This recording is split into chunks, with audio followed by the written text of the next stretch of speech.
yang dikasihi Tuhan. Tadi di dalam bacaan pertama diambil dari kitab Zefanya. Siapa itu Zefanya?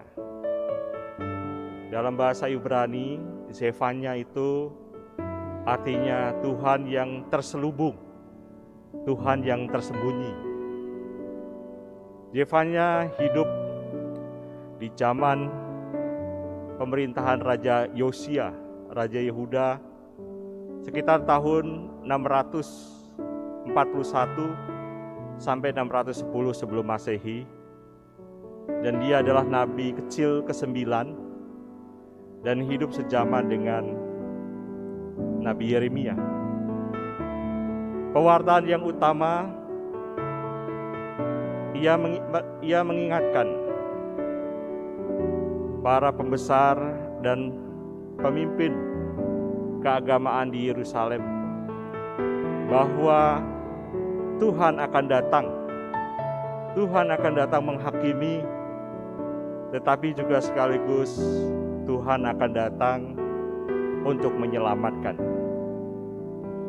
Maka tadi sangat jelas dalam bacaan pertama, kita diajak untuk bergembira di Sion, di Yerusalem, dan juga di tempat ini, bahwa karya keselamatan itu menjadi nyata. Kita tidak perlu takut karena Tuhan bersama dan menyertai kita. Dan kemudian dalam bacaan kedua nampak sekali senada dengan itu, bagaimana Nabi Yesaya juga menggarisbawahi tentang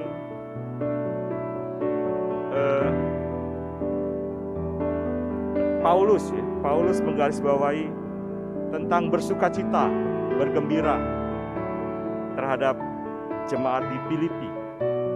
Saya kira kegembiraan dan sukacita ini perlu ditunjukkan untuk menyambut kedatangan Mesias, Sang Juru Selamat.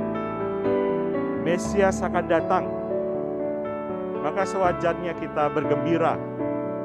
Dan kita tahu dalam kisah Natal nanti bagaimana para gembala pun bergembira, bersukacita karena Sang Juru Selamat datang. Yohanes yang memang diberi tugas untuk menyiapkan jalan Tuhan, dia tahu persis posisinya. Bahkan dia mengatakan nanti yang datang itu yang lebih berkuasa daripada dirinya. Kalau dia membaptis dengan air, maka Yesus Kristus akan membaptis kita dengan Roh Kudus, Roh yang memberikan kekuatan bagi kita untuk menjalankan kehidupan ini.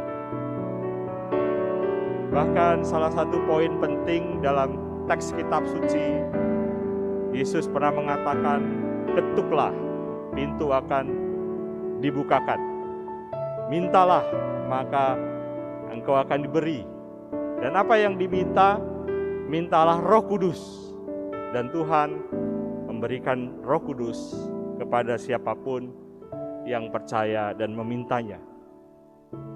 Maka saudara-saudaraku yang terkasih, yang dimuliakan Allah, dengan penuh harap, dengan segala ketidakpantasan kita, lewat pertobatan kita, mari kita bersorak-sorak, menyiapkan jalan Tuhan, mempersiapkan saat Natal yang nanti sebentar lagi sudah akan tiba.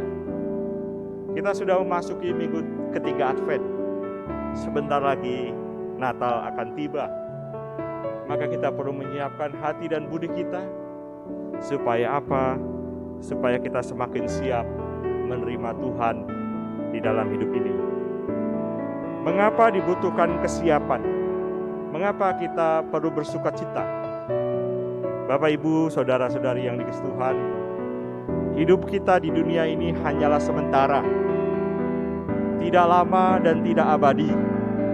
Kita percaya bahwa Tuhan memberikan kesempatan kepada kita selagi kita hidup, yaitu menerima kasih-Nya, percaya dalam kehidupan kita, apa yang menjadi kehendak Tuhan dalam hidup kita, dan kita boleh menjadi imitation of Christ, seperti yang dikatakan Thomas A. Kempis, semakin menyerupai Dia. Supaya apa? Supaya kita dengan hak kesulungan kita yang sudah dibaptis di dalam nama Bapa dan Putra dan Roh Kudus, membuat kita menjadi orang-orang yang diselamatkan. Peristiwa Natal adalah peristiwa yang penting, di mana firman itu menjadi daging. Bahkan lewat Natal itu juga kita mengetahui kasih Allah yang